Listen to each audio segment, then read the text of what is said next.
Welcome welcome welcome. स्वागत है सभी का दोपहर के सत्र में, आफ्टरनून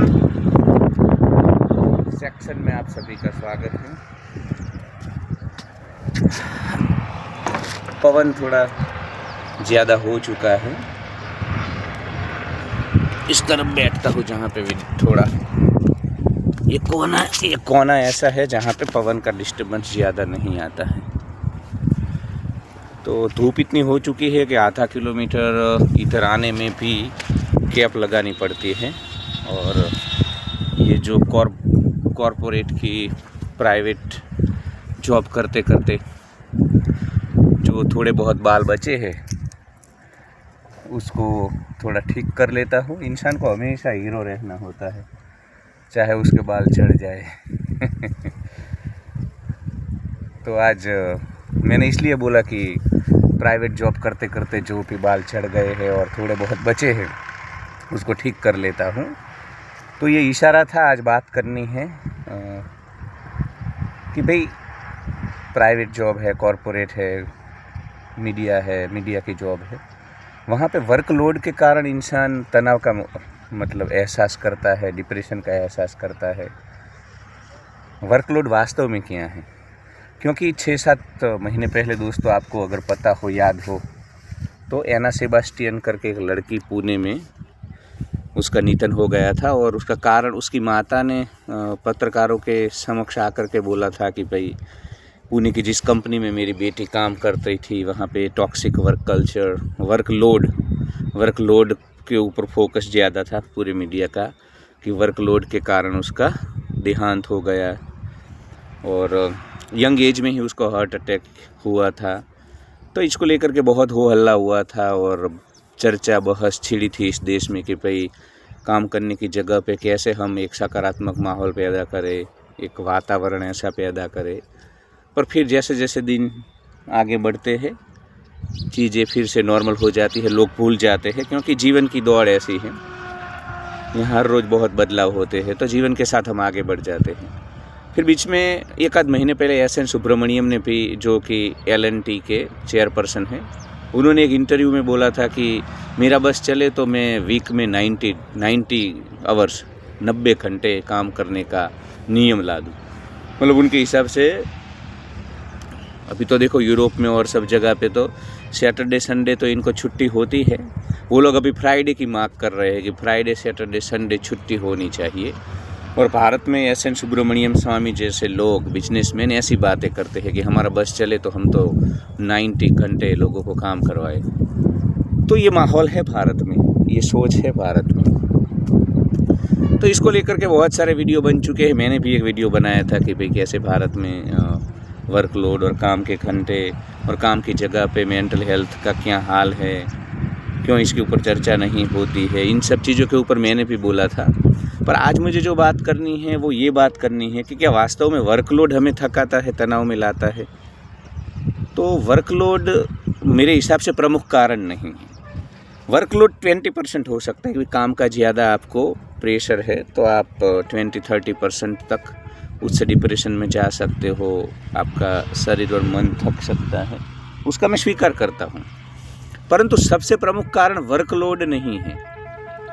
काम कितना भी हो, इंसान थकता नहीं है अगर काम उसकी पसंद का हो। तो 2 रीज़न मुझे लगते हैं कि एक तो जब आपकी पसंद का काम नहीं होता है सिर्फ ब्रेड एंड बटर के लिए, और ये जो रेट रेस बन चुकी है, ये जो कैपिटलिस्ट लोगों ने, पूंजीवादी लोगों ने जो व्यवस्थाएं बना दी है जिसमें हम फंस चुके हैं, भारत फंस चुका है, उसके कारण एक तो तनाव आ रहा है कि भाई हमारी इच्छा नहीं है उस काम को करने की, वो हमारा मनपसंद काम नहीं है, बस हमें करना पड़ता है। तो एक तो ये कारण हो सकता है। और दूसरा,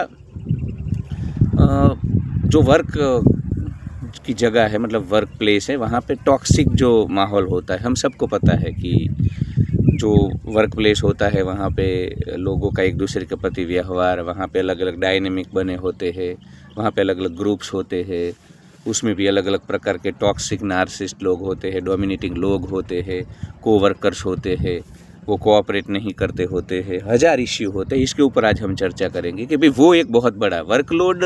तो देखो, काम से कोई थकता नहीं है, काम तो एक ऐसी थेरापी भी आप बोल सकते हो कि empty mind is devils home. इंसान जब काम नहीं कर रहा है, ऐसे ही बैठा हुआ है, तो वो बहुत सोचता है, ओवर थिंकिंग करता है। कम से कम काम में, वर्क में है तो उसका दिमाग ऑक्यूपाई हो जाता है, तो वो जो ये ओवर थिंकिंग इन सब चीज़ों से बच भी जाता है।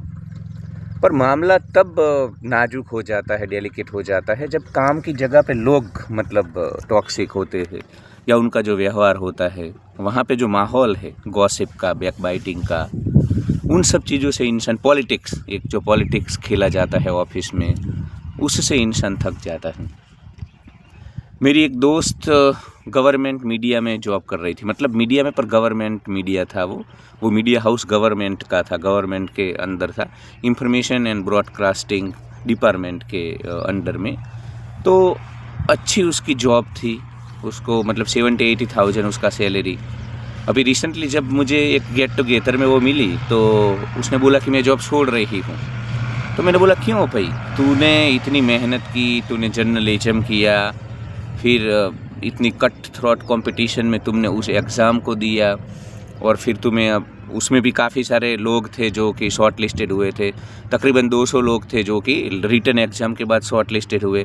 उसमें से 200 में से सिर्फ 5 लोगों को लेना था, और उसमें ये जो मेरी दोस्त थे वो सिलेक्ट हुई। तो उस वक्त खुशी का माहौल था, और उसको लगा कि बस अब जीवन मेरा बन गया, ड्रीम जॉब मुझे मिल गई, जो लाखों लोगों का ड्रीम होता है गवर्नमेंट जॉब का, और ऐसी गवर्नमेंट जॉब का जहाँ पे आपकी सैलरी, मतलब इनिशियल सैलरी उसकी 70-80,000 है। तो बहुत सारे बेनिफिट्स ये सब है। फिर भी वो एक आध साल हुआ, उस 1-2 साल हुए, और वो बोली कि भाई, तो मुझे बड़ा, मैं आहत हुआ, मुझे शौक़ लगा कि भाई क्यों, जिस जॉब के लिए तो दुनिया तरसती है, लोग तरसते हैं, और तुम्हें ऐसा क्या हुआ कि भाई तुम्हें छोड़ देना है। तो वो बोली कि काम के वहाँ पे लोग ठीक नहीं हैं, वहाँ पे मुझे बहुत झगड़े होते हैं, मुझे मन नहीं करता है ऑफिस जाने का, ऑफिस से घर आने के बाद भी वही सब लोग मेरे दिमाग में चलते हैं, मेरी मेंटल हेल्थ ठीक नहीं है, जब से मैं उस ऑफिस में गई हूँ तब से मैं डिप्रेशन में आ चुकी हूँ, मेरी पर्सनल और प्रोफेशनल दोनों लाइफ में बड़ी इफ़ेक्ट आई है, और मैं बड़ी नेगेटिव हो चुकी हूँ। डिप्रेशंस की उसको दवा, क्लिनिकल डिप्रेशन की दवाई अभी चालू थी, इंसोमेनिया हो चुका था, नींद की गोली भी ले रही थी वो रात को सोने से पहले। तो यार मुझे लगा, फिर मैंने, हमारी दोनों की चर्चा हुई, डिस्कशन हुआ कि यार देखो, तुम थोड़ा प्रोफेशनली क्यों नहीं सोचती हो कि अब ये देखो, हम हमेशा क्या होता है, हमको लगता है कि जहाँ पे हम काम कर रहे हो ना, अब ये वीडियो जो भी देख रहा होगा, दिल्ली वाला, बॉम्बे वाला, पुणे वाला, गांव वाला, कहीं, तो हमें लगता है कि हमारे आसपास जो लोग हैं ना वो गलत है, सारी दुनिया अच्छी है। तो हम उस चक्कर में क्या करते हैं कि जॉब बदलते रहते हैं, कभी इधर कभी उधर। पर देखो, मैं तुमको बोल दूँ एक सच्चाई, भारत की छोड़ो, पूरी दुनिया में जो इंसान है, होमो सेपियंस है, हम सबकी प्रकृति कहीं ना कहीं एक जैसी ही होती है। थोड़ा बहुत सोचने का ढंग, सामाजिक माहौल, आर्थिक स्थिति, सामाजिक स्थिति, कस्टम, कल्चर, रीति रिवाज, सामाजिक व्यवस्था, ये सब इफेक्ट करती है, ना नहीं बोलता हूँ, पर हर इंसान, उसमें सतो रजो तमो तीनों गुण होते हैं, सात्विक गुण, रजोगुण, तमोगुण। तो तुम कहीं पे भी जाओ, ये मतलब अफ्रीका में चले जाओ, वहाँ के लोगों के बीच, गोरों के बीच चले जाओ, जो मानवीय स्वभाव की जो मर्यादाएं है, मानव के जो ट्रेट्स है, मानव की जो संस्कार है, वो तो हमेशा रहेंगे, उसको तो फेस करना ही होगा। तो तुम अगर ऐसे मैदान छोड़ करके भागोगी, मैंने उसको बोला, तो कैसे चलेगा, मतलब हर जगह पे इंसान तो ऐसे ही रहेंगे, एक जैसे ही रहेंगे, तो ये सिलसिला रुकेगा नहीं। और अब तुम्हें कोई पैसिव इनकम हो और बिना जॉब के चलता तो ठीक है, उसकी ऐसी आर्थिक स्थिति भी नहीं है। ये जॉब के कारण तो उसने 1 करोड़ रुपये का 90 लाख या 1 करोड़ रुपये का फ्लैट लिया है उसने अहमदाबाद के भोपाल एरिया में, जो कि बड़ा ही, साउथ भोपाल में बड़ा ही पोश एरिया, जैसे मुंबई में ये बांद्रा, विले पार्ले, अंधेरी, उस प्रकार का एरिया है अहमदाबाद में, जो गुजराती अगर देख रहे होंगे तो उनको पता है। तो वहाँ पे उसने फ्लैट भी ले लिया है, और उसके इंस्टॉलमेंट चल रहे हैं हर महीने। तो अब उन सब का क्या, जो रेट रेस में या पूंजीवादी व्यवस्थाओं में ब्रेड बटर और ये जो एक्सपेंस है, उसके लिए कमाना तो कोई जो भाग नहीं सकता है व्यवस्थाओं से। हाँ, तुम एग्रीकल्चर से जुड़े हो, गांव में हो, बहुत सारी ज़मीन है, तब तुम ठीक है कि ये सब छोड़ के गांव में चले आओ। पर कहा, ये जिस दोस्त की मैं बात कर रहा हूँ, वो वो उसका तो कोई गांव में कनेक्शन नहीं है, वो पूरा जॉब करने वाली फैमिली है। उसके पति की साइड देख लो, उसके मायका देख लो, तो उनके पास ऐसा कोई लैंडलॉर्ड लोग नहीं है, कोई अन्य प्रॉपर्टी नहीं है, कोई अन्य बिजनेस नहीं है, जॉब ही करते हैं सब। तो ऐसे हालात में ये सोचना लाजमी है कि भाई ये झिंगुर मरकट कीड़े मकोड़े तो भारत में चारों ओर है, और हम कहीं पे भी जॉब करने जाएंगे तो क्या गारंटी है कि एक जगह से दूसरी जगह पे जाएंगे तो हमें झिंगुर मरकट कीड़े मकोड़े नहीं मिलेंगे। तो फिर डिस्कशन हमारा हुआ और वो तैयार हो गई। 1-2 घंटा डिस्कशन चला और उसके बाद भी मैंने फ़ोन पे उससे बात की कि भाई तू प्रोफेशनल हो जा, तू अपने काम से काम रख, ये कोई थोड़े सगे संबंधी, और सगे संबंधी में भी आज भारत में ऐसी स्थिति है कि अब ज़्यादा अपेक्षा नहीं रखनी चाहिए। हमें अपनी जीवन ऊर्जा के ऊपर फोकस करना चाहिए। ये अपेक्षा, ये जुड़ाव और ये अटैचमेंट, इन सब के कारण जीवन ऊर्जा का तो नुकसान ही होता है। हमारे जो हैप्पीनेस इंडेक्स है व्यक्तिगत जीवन में, उसका भी नुकसान होता है। तो हमारी बड़ी बहस चली, डिबेट चली, उसने अपने पक्ष रखे, मैंने, और फ़ोन पे भी अभी बातें होती है। तो मैंने बोला कि भाई तू जॉब, तो वो फिर से जाने लगी है। और मतलब अच्छी बात है कि उसने वो ख्याल छोड़ दिया है। कुछ चीज़ें मैंने उसको गाइड की, कुछ मेडिटेशन टिप्स और टेक्निक्स भी मैंने दिए हैं कि भाई सुबह शाम उसको मेडिटेशन करना है। मैंने उसको, वैसे मैं 2 मेडिटेशन टेक्निक सबको देता हूँ कि सुबह में 10 मिनट तुम ऐसा ध्यान करो जिसमें जो अपने आप विचार आ रहे हैं। मतलब अभी मैं इधर हूँ, इधर रोड पे कोई भी व्हीकल जाए तो मैं तय नहीं करता हूँ, अपने आप व्हीकल आते हैं, ट्रक आएगा, देखो अभी कार जा रही है, दिख रही होगी आपको शायद दूर दूर वहाँ पे। अभी थोड़ी देर में कोई और व्हीकल आए, अभी देखो दूसरी कार जा रही है, शायद आपको दिख जाए इसमें, देखो वो कार गई वहाँ से। तो ट्रक आएगा ना, अभी ये बड़ा वही, देखो ये ट्रक दिखेगा आपको, ये ट्रक दिखेगा, कार क्योंकि छोटी थी और वो पेड़ों के कारण।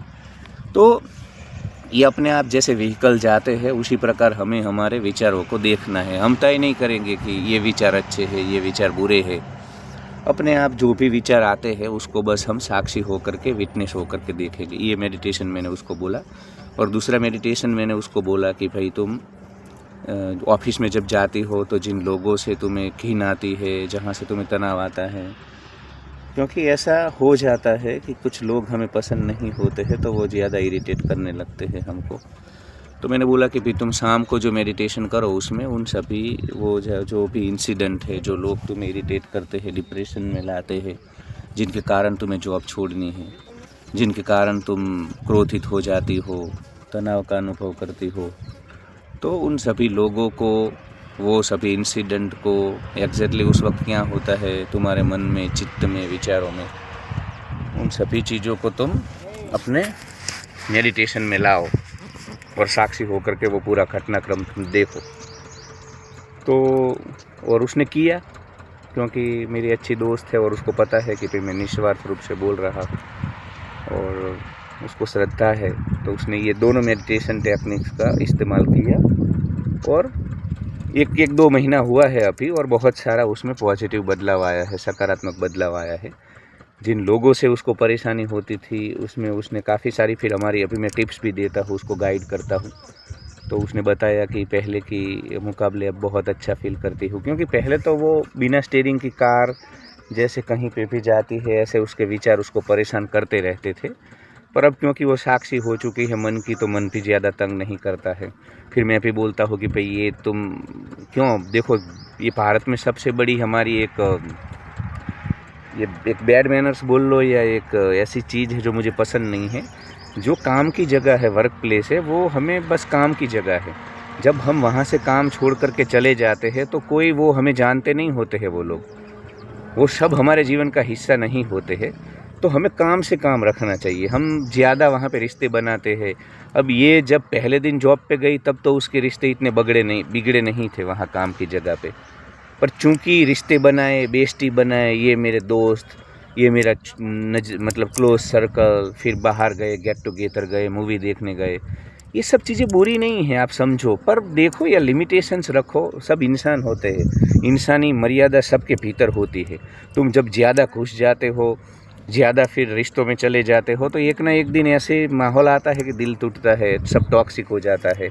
एक समय होता था जब ये मेरी दोस्त ऑफिस में, उसकी एक बेस्ट फ्रेंड थी, उसके साथ हमेशा जब भी मैं कॉल करता या वो पोस्ट करती थी इंस्टा पे, फेसबुक पे, तो उसी दोस्त के साथ आजकल तो लड़कियाँ ब्रो ब्रो लिखती है, मतलब दूसरी जो लड़की होती है उसको भी my bro, my life line, my motivator, ये सब पोस्ट। तो मुझे लगता था कि ये भाई अब मोह आसक्ति आ रही है, और ज़्यादा मोह आसक्ति आएगी तो एक न एक दिन दुख आएगा। और फिर वहीं से मोह भंग हो गया, और वो मोह भंग के कारण अब देखो, उसको 70-80 हज़ार की जॉब, उसके मकान के हफ्ते चल रहे हैं, उसने बहुत मेहनत की है, लोगों का जो ड्रीम होता है वो जॉब उसको मिली हुई है, पर ये लोगों के बर्ताव के कारण उसको जॉब छोड़ देनी थी। तो कहने का तात्पर्य है कि वर्कलोड, अब उसने जो मेरे साथ बात की ना, उसमें कहीं उसने मेंशन नहीं किया कि वर्कलोड के कारण मैं जॉब छोड़ देना चाहती हूँ या काम का मेरे ऊपर दबाव है। उसका जो सारा डिस्कशन था उसमें आसपास के लोग और उनका बिहेवियर बड़ा ही मतलब कारणभूत लग रहा था। तो हमें प्रोफेशनल, वो कोई रिश्तेदार थोड़ी है। जब हम अब बीच में मैं 5 महीने मैंने जॉब छोड़ दी थी, अभी मैं जहाँ पे जॉब कर रहा हूँ, तो 5 महीने में मेरे को किसी ने फ़ोन नहीं किया था। मेरे कुछ निजी कारण थे, कुछ टॉक्सिक नार्सिसिस्ट प्रकार के कोवर्कर्स थे जिनके अंडर में मैं था, तो मैंने जॉब छोड़ दी थी क्योंकि मुझे ठीक नहीं लग रहा था, मेरे उसूलों के खिलाफ़ लग रहा था।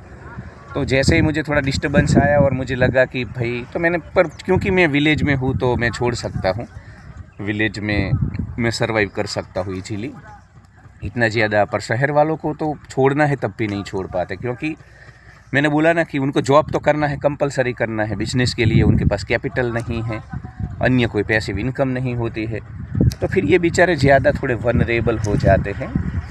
तो मैंने जब जॉब छोड़ दी, मैंने उसको मतलब एग्जाम्पल से ही बताया कि भाई जब मैं 4-5 साल तक था, देखो मैं तो हमेशा जागरूक रहता हूँ, मैं अभी 40 का हूँ और इतना मुझे ये अनुभव हो चुके हैं, मैं काफ़ी कुछ सीखा जीवन से।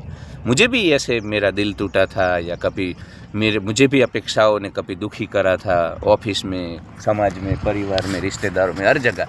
पर मतलब काफ़ी लंबा वक्त हो गया, अब 10 साल तो हो गए होंगे कि फिर मैं कभी कहीं जुड़ा नहीं हूँ, या ऐसा अटैचमेंट मैंने पैदा नहीं किया कि दुख आए।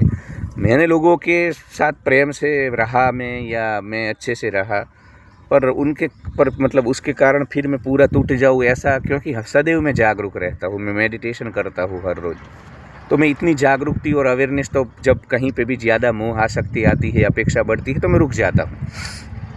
तो फिर मैंने बोला कि 4-5 महीने भाई मैं जब जॉब नहीं कर रहा था तो किसी ने मुझे याद नहीं किया है। यार किसी को फ़र्क नहीं पड़ता है तुम इन चीज़ों को ज़्यादा सीरियस ले रही हो, किसी को फ़र्क नहीं पड़ रहा है तुम हो ना हो, इन चीज़ों को तुम छोड़ो, ओवर थिंकिंग छोड़ो, तुम्हारी हाईली सेंसिटिव जो प्रकृति है ना, तुम्हारा जो नेचर है वो छोड़ो, काम से काम रखो।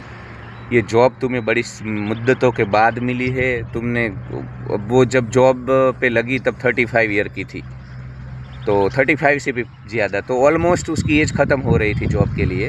उससे पहले 10 साल तक उसने कॉम्पिटिटिव एग्ज़ाम की तैयारी की।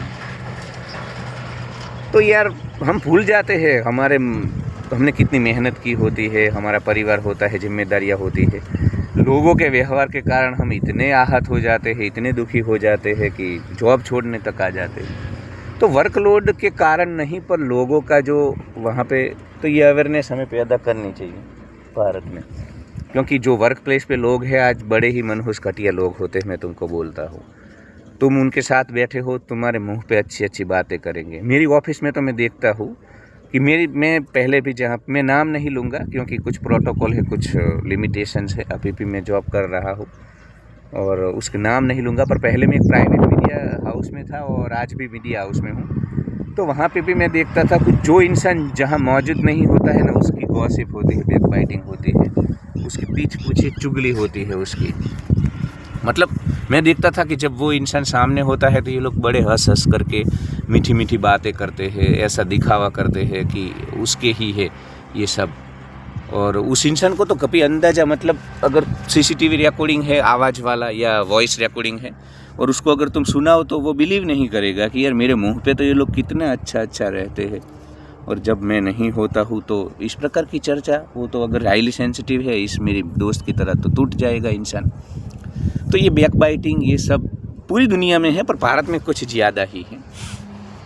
काफ़ी सारे लोग जिनके, कुछ बार क्या होता है कि ऑफिस की जो हायरार्की होती है उसमें जिनके नीचे अंडर में हमें काम करना होता है, वो लोग भी नार्सिसिस्ट डोमिनेंट और ऐसे ही होते हैं। जो मैनेजर प्रकार के लोग होते हैं, जिनको काम लेना होता है, वहाँ पे मैनेजमेंट ऐसे ही लोगों को रखता है, नार्सिसिस्ट लोगों को, जो कि क्रूर होते हैं, उनमें कोई मानवता नहीं होती है, आपकी छुट्टियाँ कभी भी कैंसिल करेंगे। और उनको क्या होता है कि उनके हाँ में हाँ मिलाए, उनके जो जूती चाटे उनको ही वो प्रमोशन देंगे, उनको अच्छे से रखेंगे, उनकी हर चीज़ों का ऑफिस में ख्याल रखा जाएगा। और तुम्हारा नेचर जब ऐसा नहीं है तो फिर तुम्हारे साथ तो इनजस्टिस होगा।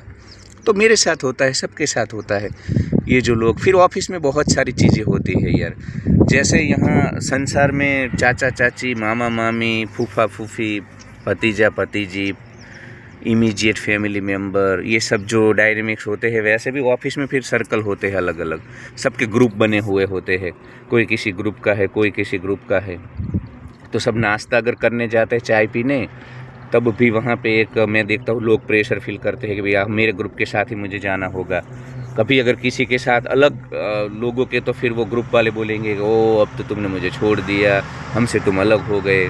तो कहने का तात्पर्य है कि ये जो झिंगुर मरकट कीड़े मकोड़े जैसी जो मानसिकता है भारत की, उसमें ये सब ऑफिस में बड़ा ही, मतलब जैसे संसार में माया का आवरण है, मोह आसक्ति है, सुख दुख है, कोई अपना है कोई पराया है, वैसा ही हम ऑफिस में। अब ऑफिस तुम्हें खाली इनकम के लिए चाहिए भाई, तुम्हें वहाँ काम करना है, तुम्हें अपना घर चलाना है, ईएमआई के बिल पे करने हैं, एसी के बिल पे करने हैं, गाड़ी के कार के बिल्स हफ्ते तुम्हारे चल रहे हैं, तो तुम वहाँ पे ये रिश्तेदारियाँ क्यों बनाने? तो वर्कलोड के कारण नहीं, पर ये रिश्तेदारियाँ जो हम ऑफिस में बना लेते हैं ना, मेरे बेस्टी, अरे भाई कोई तुम्हारा नहीं है, झिंगुर मरकट कीड़े मकोड़े कोई तुम्हारा नहीं है। जब तुम मैनेजमेंट के लिए काम के नहीं रहोगे, जब तुम्हारा इनको कोई काम नहीं होगा, तो ये कोई तुमको सब छोड़ देंगे। हमारी ऑफिस में एक बंदे का फ्रैक्चर हो गया, मतलब वो बंदा जब ऑफिस में था कि वो तब उसको इतना ये लोग उठा मतलब उसको, वो बंदा ऑफिस में हमेशा उसको लगता था कि ये मेरा परिवार है, तो वो बहुत लोगों के पीछे जीवन ऊर्जा खर्च करता था। मैंने तो एक दो बार बोला कि प्रोफेशनल रहो, काम से काम रखो, तुम ज़्यादा ही इधर रिश्तेदारियाँ रखने लगे हो, कभी किसी को घर छोड़ने जा रहे हो, लोगों के घर फंक्शंस में जा रहे हो, लोगों के घर वेजिटेबल्स देने जाता था वो बंदा, थोड़ा भोला किस्म का यार, इस टॉक्सिक मनहूस घटिया जगत में, दुनिया में। तो उसका जब फ्रैक्चर हो गया और अभी वो कोई किसी काम का नहीं, मतलब पहले था कि एक आध महीने में रिकवर हो जाएगा, पर अभी 1-2-3 महीने हो गए और उसका सीरियस इंजरी हुआ है। तो डॉक्टर ने बोला है कि भाई अब आपसे काम, मतलब ऑफिस का काम आपसे अब नहीं हो पाएगा, आपको क्योंकि हाथ से काम लेना होता है, टाइपिंग ये सब करना होता है, वो उससे नहीं होगा। मैंने ऑफिस में मानवता, मतलब वो इंसान को मैं इतना नहीं जानता था, उसके अन्य लोग दोस्त थे उसके ऑफिस में, वो मुझसे इतना जुड़ा हुआ नहीं था जितना वो अन्य लोगों के साथ जुड़ा हुआ था। पर किसी ने, जब मैंने बात की ना ऑफिस में कि भाई कुछ फंड हम इकट्ठा करते हैं, सब लोग 1000-2000 अपनी सैलरी में से देते हैं, उसको कुछ आर्थिक रूप से हम मदद कर सकेंगे। कोई, आप नहीं मानोगे, जिन लोगों के पीछे उसने जीवन ऊर्जा खर्च की थी, जिनको वो अपना अपना मान करके चल रहा था और जिनको परिवार मानता था, दीदी मेरे बड़े भाई है, ऐसा, मतलब पूरा उसका इमोशनल अटैचमेंट थे, मोह आसक्ति वाले, किसी ने, सब ने बोले कि नहीं ऐसे नहीं हम मदद कर पाएंगे, कितनों की मदद करेंगे, काफ़ी सारे लोगों ने तो जवाब ही नहीं दिए, कोई रिस्पॉन्ड ही नहीं किया। कुल मिला करके कोई तैयार नहीं हुआ। 4-5 लोग थे जो हम सब ने मिल करके 10-1 हज़ार रुपये उसको दिए इकट्ठा करके। तब वो फिर मेरे को जब फ़ोन पे बात हुई तो वो बड़ा टूट चुका था और मुझे बोल रहा था कि यार जिन लोगों को मैं, वही मेरे साथ नहीं रहे ऑफिस से, कि वो बोला कि चलो आर्थिक रूप से पहले मदद न करे, पर किसी ने मुझे कॉल तक नहीं किया, कोई मेरा, मतलब मैं कैसा हूँ, मैं जी रहा हूँ, मर रहा हूँ, अपने बेड पे है, वो बेड पे है, बेड रेस्ट पे है, तो पूरा दिन अकेला होता हूँ, ओवर थिंकिंग चलता है, डिप्रेशन चल रहा है, तनाव चल रहा है। तो अब जा कर के उसको जीवन की वास्तविकता से रूबरू हुआ है। और तो ऐसा होता है दोस्तों, जब तक तुम रिंग में हो तब तक वो लोग तुमसे वहाँ पे, देखो ऑफिस की रिश्तेदारियाँ है ना, वो ऑफिस में ही होती है। जिस दिन जॉब बदलते हो, जॉब छोड़ते हो, तब वो कोई काम की नहीं होती है। और जब तुम वहाँ पे नौकरी पिक कर रहे हो तब भी वो तुम्हारे दुश्मन है। मैं तो बोलता हूँ कि तुम्हारे कोवर्कर्स, देखो इस चीज़ को नकारात्मक रूप से मत लेना, नेगेटिव भाव में नहीं बोल रहा हूँ, पर तुम है ना, वहाँ पे वॉइस रिकॉर्डिंग रख दो अपने ऑफिस में, एग्जाम्पल के तौर पे बोल रहा हूँ, मिसाल पे, सीसीटीवी रख दो और तुम सुनो, जब तुम नहीं होते हैं तो वो लोग क्या बोलते हैं। कोई तुम्हारा नहीं है भाई, कोई। वो तो तुमको प्रमोशन मिलेगा, कोई खुश नहीं होगा। जिनको तुम अपने बेस्टी जिनके साथ तुम चाय नाश्ता करने जाते हो, जिनके साथ तुम छावा मूवी देखने गए, अभी छावा मूवी देखने गए बहुत सारे ऑफिस से लोग, मैं अकेला गया। तो वो सब बेस्टी दोस्त वो सब जो छावा मूवी देखने गए, वो सब कोई तुम्हारा नहीं है। जिस दिन प्रोग्रेस होगा, प्रमोशन होगा, सैलरी में इंक्रीजमेंट होगा, हम एक ही ऑफिस का इंसिडेंट में बोलता हूँ, एक बंदे को सैलरी में इंक्रीजमेंट मिला तो उसके ही दोस्तों ने वापस किया, इतना वापस किया कि मैनेजमेंट को उसका सैलरी का इंक्रीजमेंट जो था वो उसको वापस लेना पड़ा कि भाई वरना ये दूसरे 4-5 लोग जो है वो स्ट्राइक पे चले जाएंगे। तो यार फिर वो बंदा भी बोल रहा है कि जिन लोगों के साथ में था, जिनको अपना मान रहा था, कोई अपना नहीं। तो आप भी जिस ऑफिस में हो वहाँ ज़्यादा रिश्तेदारियाँ मत बनाओ, ये कोई तुम्हारे नहीं है। जिस दिन ऑफिस छोड़ोगे, और इवन ऑफिस में मैं बोलता हूँ अभी जब तक हो तब भी ये तुम्हारे विरोधी ही है, कोई किसी का नहीं। और चलो मान लेते हैं जो तुम्हारे ऑफिस के कोवर्कर्स है वो सब नामदेव तुकाराम जैसे लोग हैं, संत है, मान लेते हैं 1 मिनट के लिए, तब भी यार मोहासक्ति ठीक नहीं है। पूरा का पूरा मैदान जो है वो अटैचमेंट और मोहासक्ति के खिलाफ है। श्रीमद् भगवद गीता बार बार अटैचमेंट और मोहासक्ति के खिलाफ है। तो ज़्यादा मोहासक्ति, हमें प्रोफेशनल रहना है, काम से काम रखना है। और मैं तो ऑफिस नहीं, मैं तो तुम जहाँ कहीं पे भी हो जीवन में थोड़े प्रोफेशनल हो जाओ। तुम्हें सुखी रहना है, अपनी जीवन ऊर्जा ठीक रखनी है, तो तुम्हें प्रोफेशनल होना होगा। तो ये 2-4 इंसिडेंट थे, और मैंने बोला कि बहुत ये जो नार्सिसिस्ट प्रकार के लोग होते हैं तुम्हारी छुट्टियाँ कैंसिल कर देंगे, कोई मानव अधिकार नहीं है। अब मैं मीडिया में हूँ, तो पिछली ऑफिस में जब मैं था ना दोस्तों, तो अब देखो इवनिंग शिफ्ट में जब मैं 2 बजे जाता था, तो अब इंसान को शाम को 8-9 बजे भूख तो लगेगी नेचुरल। तो जब भी तुम खाने की कोशिश करोगे, हमारे जो सीनियर थे नार्सिसिस्ट टॉक्सिस प्रकार के झिंगुर मरकट कीड़े मकोड़े, अरे यार अभी तो प्राइम टाइम चल रहा है, अभी मत जाओ। फिर तुम 10 बजे बोलोगे, अरे रे अभी तो प्राइम टाइम, अभी तो नरेंद्र मोदी लाइव आ रहे हैं प्राइम मिनिस्टर, अभी मत जाओ। फिर तुम 11 बोले, अरे रुक जाओ थोड़ी देर में अभी आता हूँ। तो 12 बजे तक खाने नहीं देते थे ये झिंगुर मरकट कीड़े मकोड़े।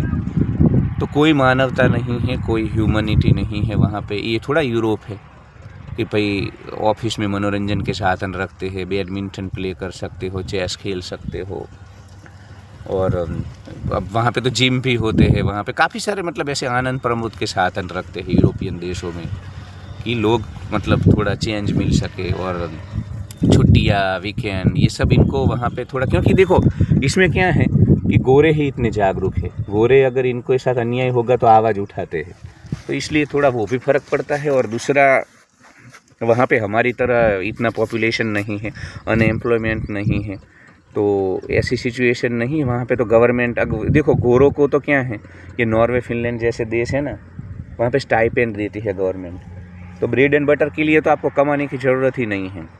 काफ़ी सारे मेरे दोस्त हैं गोरे जो इधर आते हैं, वो स्टाइपेंड जो 1,000-2,000 यूरो गवर्नमेंट देती है, तो कुछ काम धंधा ही नहीं करते। वो 2,000 यूरो के तो भारत में आप समझो कितने हो जाएंगे, 1.5 लाख आसपास पैसे हो जाएंगे हर महीने, कुछ इतना गवर्नमेंट देती है उनको। या तो फिर इनका कुछ थोड़ा बहुत जो जॉब वॉब करते हैं, तो इतना पैसा 6 महीने में। एक लड़की है मेरी दोस्त जर्मनी की, जो इधर उर्गम वैली में रहती है हिमालय में, वो 2-4 महीने वहाँ काम करती है, तो इतने 15-20 हज़ार यूरो मिल जाते हैं उसको, कि फिर भारत में वो 3-4 साल तक रहती है। इधर आरंबोल रहेगी, ऋषिकेश रहेगी, कसोल जाएगी। तो उनका मामला अलग है, उनकी व्यवस्थाएं अलग हैं, वहाँ का माहौल अलग है। पर भारत में अब देखो, हमारे यहाँ पे पॉपुलेशन, अनएम्प्लॉयमेंट इतना है, कंपटीशन इतना है, कट थ्रोट जॉब में इन हर जगह पे, और ये तो सब बढ़ने वाला है। तो थोड़ा हमारे यहाँ पे हमारे मानव अधिकार के ऊपर उल्लंघन तो होगा। तो हम अगर जागरूक रहेंगे, हम लड़ेंगे और थोड़ा अपनी पर्सनालिटी इतनी स्ट्रांग रखेंगे तभी, वरना ये तो लोग आपको कच्चा चबा जाएंगे। तो मैं बोला कि ऑफिस में खाना भी नहीं खाने देते थे मतलब, और छुट्टियाँ देखो इनको क्या 1 वीक ऑफ देते हैं आपको पूरे वीक में। तो 1 वीक ऑफ भी जब आता है, तो अगर कोई बड़ी मीडिया में अगर आप हो, तो बड़ी घटना होने वाली है, या तो प्राइम मिनिस्टर की गुजरात विजिट है या कुछ भी है, तो बोले नहीं इस बार वीक ऑफ कैंसल, इस बार तो वीक ऑफ नहीं दे सकते हैं, क्योंकि प्राइवेट चैनल का पूरा जो मीडिया का खेल होता है वो टीआरपी का होता है। तो उनको तो फिर वो कुछ नहीं देखते, कोई मानव अधिकार नहीं है। कोई ह्यूमन राइट्स नहीं है वहाँ पे। तो इस प्रकार की बातें वहाँ पे होती हैं और आपको वीक ऑफ भी मतलब नहीं दिया जाता है, गधों की तरह काम करवाया। तो ये सब माहौल है। पर फिर भी इंसान अगर सकारात्मक माहौल है तो काम कर लेता है, मैंने देखा हुआ है।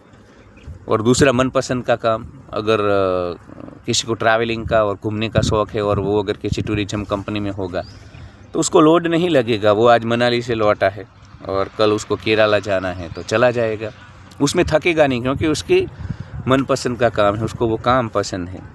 पर ऐसा अब देखो, आपका जो मनपसंद का काम है वो सबको तो मिलता नहीं है और हर बार संजोग भी नहीं होते। कब तक घूमोगे?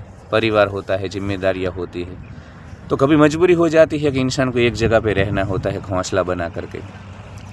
तो एक कॉन्फ्लिक्ट चलती रहती है भीतर। फिर ये वर्कलोड तो नहीं, पर ये जो वहाँ पे टॉक्सिक माहौल हो जाता है और झगड़े हो जाते हैं, ऑफिस में हाथापाई भी हो जाती है, काफ़ी बार हाथापाई हो जाती है, गाली गलौज हो जाती है। और मैंने बोला ना कि ग्रुपिज्म होता है, तो फिर आपको अकेले भी ये लोग आइसोलेटेड भी करेंगे आपकी ऑफिस में। आपके साथ कोई चाय पीने नहीं आएगा, क्योंकि आप अगर उनकी जूती नहीं चाटोगे। तो ये सब बहुत डर्टी पॉलिटिक्स। मैं तो बोलता हूँ पॉलिटिक्स सिर्फ वहाँ नहीं है, दिल्ली में पार्लियामेंट में या स्टेट असेंबली में, या जो पॉलिटिक्स में विधिवत रूप से है लोग, वहाँ पे ही पॉलिटिक्स नहीं है। पॉलिटिक्स हर जगह पे है, जॉब में है। तो ये सब बातें हमने की कि भाई कैसे टॉक्सिक वर्क एनवायरनमेंट है भारत में, वहाँ पे गॉसिपिंग, बैकबाइटिंग है, आपको कोई अपना नहीं लगता है, और इस प्रकार का जो माहौल है पूरा भारत में, उससे हम थक जाते हैं, वर्कलोड के कारण नहीं थकते हैं। और ये सब बातें हमने की। समस्या के बारे में, हम समाधान के बारे में थोड़ा बात करते हैं कि भाई कैसे हम इन चीज़ों को सुलझा सकते हैं। तो एक तो दोस्तों देखो, तुम्हें पहली बात जो मेरे दोस्त को मैंने बोली कि भाई कोई रिश्तेदारी नहीं रखनी है, बिल्कुल प्रोफेशनल रहना है। तुम्हें ये बात क्रूर लगेगी, नेगेटिव लगेगी, पर मैं बोलता हूँ कोई रिश्तेदारी नहीं, किसी के साथ भी नहीं, ऑफिस में कुछ नहीं। तुम देखो, थोड़ी बहुत भी दोस्ती याराना, थोड़ा भी अटैचमेंट करने जाओगे ना, दुख की शुरुआत हो जाएगी। तो वहाँ पे यार पूर्ण रूप से प्रोफेशनल रहो, पूर्ण। और तुम अगर मैनेजर के पोस्ट पे हो ना, तब भी काम लेने में तुमको दिक्कत होगी, ज़्यादा रिश्तेदारी या यार या ये सब डायनेमिक्स में अगर तुम पढ़ोगे। तो कोई रिश्तेदारी नहीं, कुछ भी नहीं, काम से काम, प्रोफेशनल रहो, तो बहुत सारे तनाव से तुम बच जाओगे। दूसरा, मैंने बोला ना कि नार्सिसिस्ट प्रकार के लोग होते हैं, टॉक्सिक डोमिनेटिंग लोग होते हैं, उनको थोड़ी आंखें दिखानी होगी। मैं हमेशा बोलता हूँ कि हमने कपड़े पहन लिए हैं, हम समाज व्यवस्थाओं में, मजा मामा समाज व्यवस्थाओं में है, पर अभी भी जंगल है, जंगल के ही नियम चलते हैं। तो जंगल में जो बलवान होता है वही राज करता है। तो ऑफिस में भी अगर तुम, इनको पता चल जाता है, ये जो झिंगुर मरकट, कीड़े मकोड़े जैसे टॉक्सिक नार्सिसिस्ट लोग होते हैं मैनेजमेंट में, वो तुम देखना सबको परेशान नहीं करते हैं।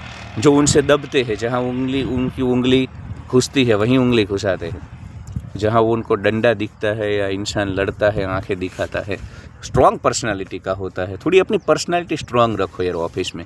कोई भी हेरा गेरा, नत्थु गेरा, चुन्नू मुन्नू, चमन छगन मगन तुमको कुछ भी बोल जाए, इस प्रकार की पर्सनालिटी मत रखो। थोड़ा अपना ऑरा ऐसे डेवलप करो, स्ट्रॉन्ग पर्सनालिटी रखो, तब फिर ये लोग तुमसे थोड़ा मतलब ऐसे।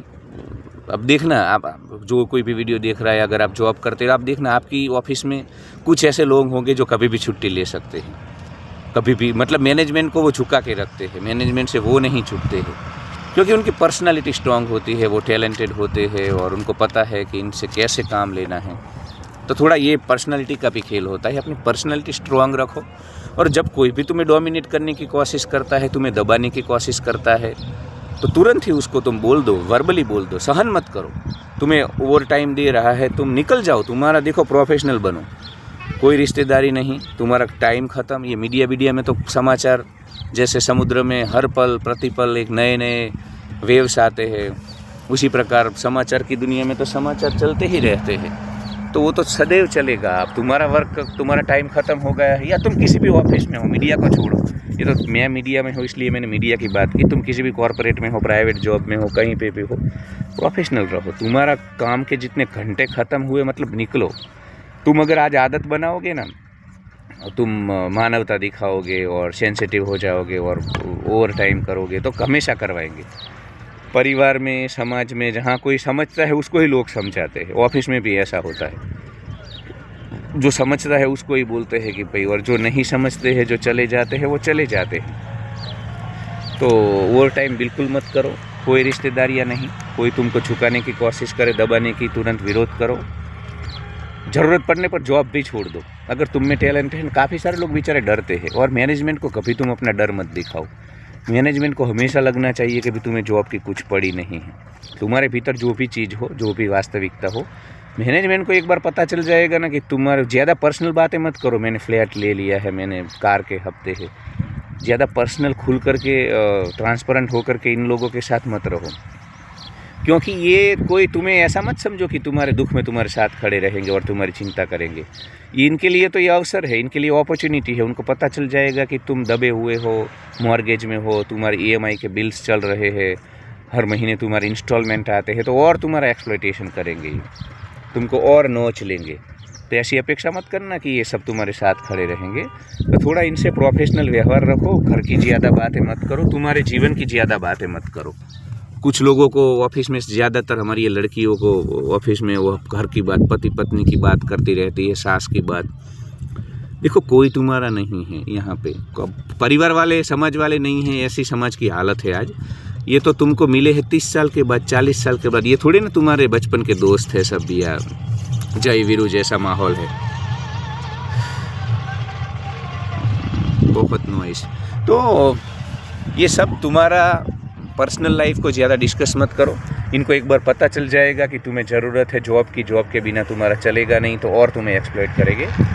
तो इन सब चीज़ों से बचो। और हमेशा इनको ऐसा लगना चाहिए कि तुम्हें, मतलब तुम जूती पे रखते हो जॉब को, इनको तो ये डरेंगे थोड़े। वरना तो ये तुमको क्या है कि जो उनको पता चल जाएगा कि तुम्हें ज़रूरत है, फिर तो एक्सप्लॉइट करेंगे, रुकेंगे नहीं ये।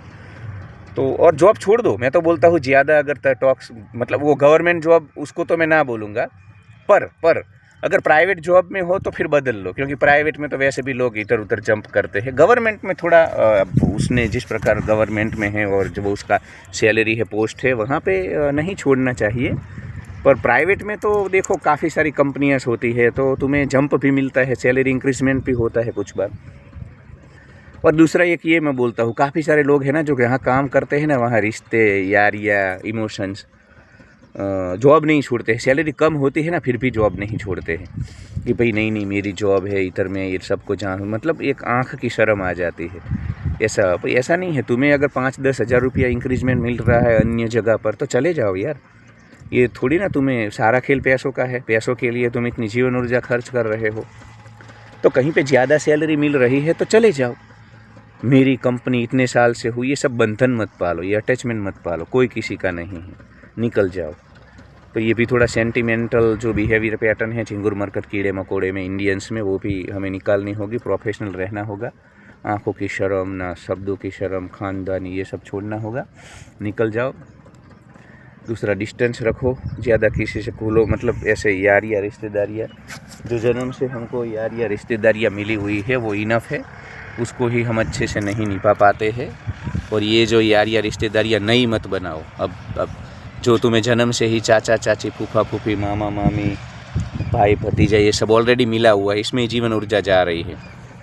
तो उस जीवन ऊर्जा को ही बचाने की आजकल तो हम वीडियो में बात कर रहे हैं। तो ये नया बंधन मत पालो रिश्तेदारियों वाला ऑफिस में, बिल्कुल अटैचमेंट नहीं, एकदम प्रोफेशनल, काम से काम। और एक दूसरा, एक मुझे ये भी लगता है यार कि हम बहुत ऑफिस घर आने के बाद भी हम ऑफिस की चर्चा करते हैं। ऑफिस के बाहर भी जब ऑफिस के लोगों को मिलते हैं तो हम ऑफिस की ही बातें करते हैं। एक प्रोफेशनलिज्म जैसा कुछ होना चाहिए यार जीवन में। तुम जब वहाँ हो तभी उन चीज़ों के, जब एक बार तुम दरवाजे के बाहर निकलो ना ऑफिस के, कोई चर्चा नहीं, कोई डिस्कशन नहीं। अब मैं अभी देखो, मेरी जॉब ऐसी है कि मैं 10 दिन मुर्गे में काम करना होता है। वो आपको नवाई लगेगी, आश्चर्य होगा, पर हाँ ऐसा है। वो मैं ज़्यादा एक्सप्लेन नहीं कर पाऊँगा इधर। पर उसके बाद 20 दिन जब मैं इधर गांव में हूँ, मैं कभी कोई याद नहीं, किसी को कॉल नहीं करता हूँ, वहाँ किसी से जुड़ा नहीं हूँ, कोई रिश्तेदारियाँ नहीं, और उनको सोचता भी नहीं हूँ। मेरे चित्त में, जहन में कहीं दूर दूर तक ये लोग ऑफिस वाले। फिर जब 10 दिन जाने हैं, उसके पहले मैं जो मुझे काम करना है, जितना काम करना है उतना ही मैं कांटेक्ट रखता हूँ, बातें करता हूँ।